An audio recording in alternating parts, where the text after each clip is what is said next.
स्वामी विवेकानंद ने स्पष्ट कहा था, कमजोरी सबसे बड़ा पाप है, लेकिन ये कमजोरी अचानक नहीं आती। ये धीरे धीरे हमारे जीवन में प्रवेश करती है और उसका सबसे पहला दरवाजा होता है आलस्य। आलस्य केवल देर से उठने या काम टालने का नाम नहीं है। ये वो मानसिक अवस्था है जो इंसान को उसके कर्तव्य, लक्ष्य और आत्मसम्मान से दूर कर देती है। जब मन बार बार कहता है आज नहीं, कल से, तब वही कल हमारे चरित्र पर भारी पड़ने लगता है। स्वामी विवेकानंद मानते थे कि चरित्र का निर्माण निरंतर कर्म से होता है। जिस दिन कर्म रुकता है उसी दिन पतन शुरू हो जाता है। आलस्य मनुष्य की इच्छा शक्ति को कमजोर करता है, आत्मविश्वास को खोखला बनाता है और धीरे धीरे व्यक्ति को भीतर से निर्बल कर देता है। बाहर से शांत दिखने वाला व्यक्ति भीतर से संघर्ष से भागने लगता है। यही आलस्य की सबसे खतरनाक पहचान है। आज के इस वीडियो में हम समझेंगे कि आलस्य कैसे चुपचाप हमारे चरित्र को नष्ट करता है, क्यों ये युवाओं का सबसे बड़ा शत्रु है और स्वामी विवेकानंद के विचारों के अनुसार आलस्य पर विजय पाकर कैसे एक सशक्त, अनुशासित और महान व्यक्तित्व का निर्माण किया जा सकता है। 1. आलस्य क्या है? आलस्य केवल शारीरिक थकान या आराम की इच्छा नहीं है, बल्कि ये एक मानसिक कमजोरी है। स्वामी विवेकानंद के अनुसार आलस्य वो स्थिति है जब मनुष्य अपने कर्तव्य को जानने के बावजूद उससे बचने लगता है। वो सही काम को पहचानता है, लेकिन उसे करने का साहस नहीं जुटा पाता। यही आलस्य का वास्तविक रूप है।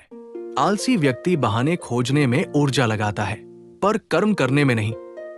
धीरे धीरे ये आदत बन जाती है और व्यक्ति की इच्छा शक्ति कमजोर पड़ जाती है।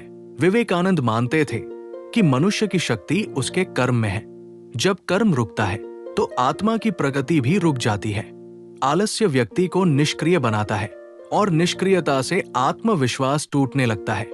ऐसा व्यक्ति स्वयं को भाग्य के हवाले कर देता है और अपनी जिम्मेदारियों से भागने लगता है। यही आलस्य आगे चलकर चरित्र की नींव को हिला देता है। इसलिए आलस्य केवल समय की बर्बादी नहीं, बल्कि आत्मविनाश की शुरुआत है। 2. आलस्य कैसे चरित्र को नष्ट करता है? चरित्र किसी एक दिन में नहीं बनता, बल्कि रोज रोज के छोटे छोटे कर्मों से बनता है। स्वामी विवेकानंद कहते थे कि जब व्यक्ति नियमित रूप से सही कर्म करता है तभी उसका चरित्र मजबूत होता है। लेकिन आलस्य इन कर्मों को रोक देता है। व्यक्ति आज टालता है, फिर कल, और धीरे धीरे टालना उसकी आदत बन जाती है। यही आदत चरित्र को कमजोर बना देती है।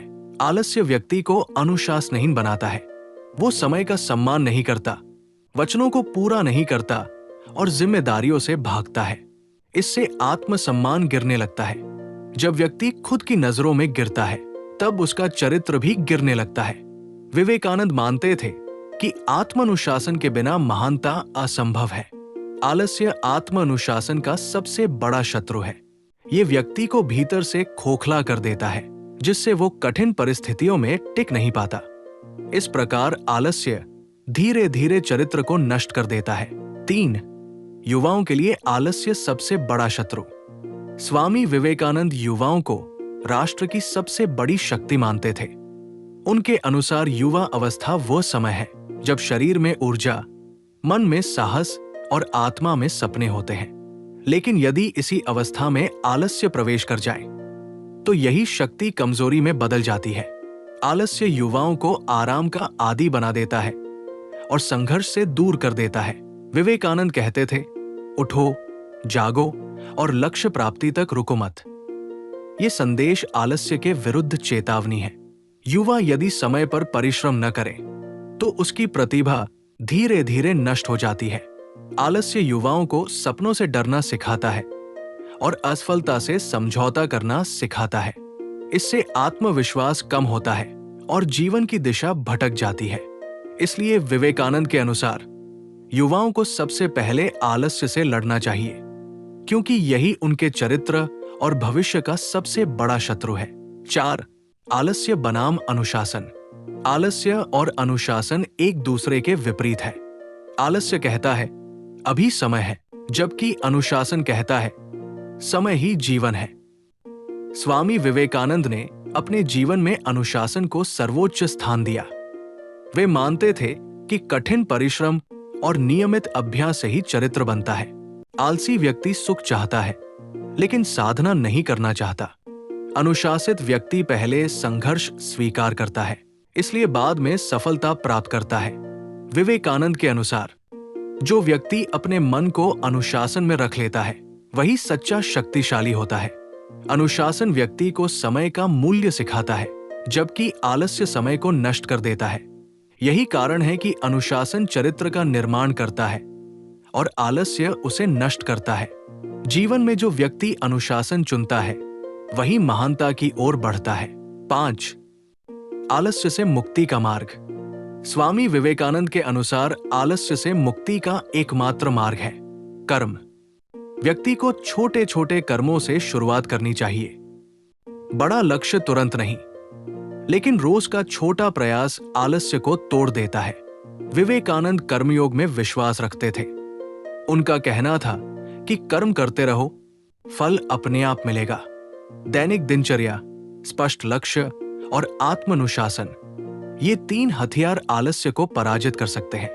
जब व्यक्ति रोज खुद से पूछता है, आज मैंने क्या किया, तब उसका मन जागरूक रहता है।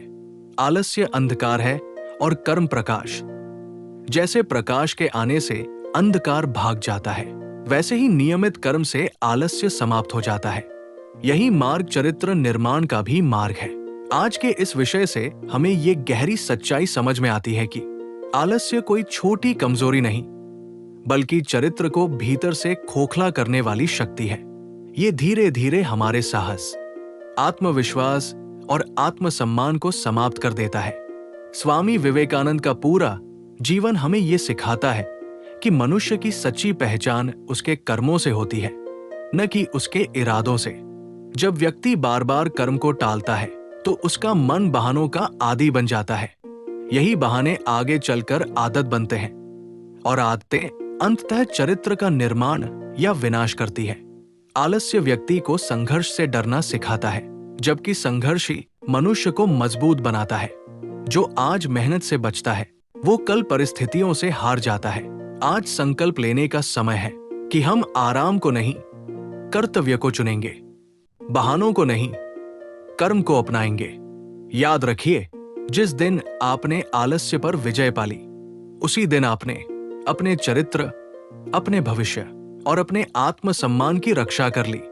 क्योंकि चरित्र कर्म से बनता है और कर्म वही होता है जहां आलस्य को स्थान नहीं दिया जाता।